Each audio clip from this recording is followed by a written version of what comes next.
Kaip subalansuoti vidinį vyrą, pasižiūrėkim. Taigi matosi, kad prisiminti savo svajones, prisiminti, kokių vyriškų savybių jūs norit ir kad jeigu norit, tai reiškia, kad jų neturit ir tada reikia, paklausim kaip, tai subalansuoti, bet pirmiausiai prisiminti savo svajonę.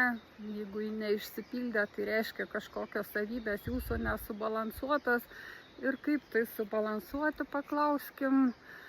Tiesiog imti ir daryti su meile, švelnumu, nespausti savęs, išsiaiškinti, išsikalbėti, išjausti, kažkokias galbūt ir meditacijas daryti, praktikas, ar tiesiog išjausti per kūno pojūčius. Čia taip pat ir visokie tokie blokai, kurie kūne jaučiasi kaip kažkokie skausmai, kad jos paleisti, matosi, keliauti į kitą krantą, kad per įvairias tokias praktikas jums padės išsivaduoti iš to sunkumo, tų blokų, neaiškumo, sutrikimo, nežinojimo, kodėl tai vyksta, kad vyks tasai balansas, kai jūs paleisit tas situacijas, viskas susibalansuos pagal teisingumo dėsnį, atsistos į savas vietas ir tada jūs džiaugsitės, jūsų širdis atsivers, jūsų visos dalelės atsistos į vietą, kad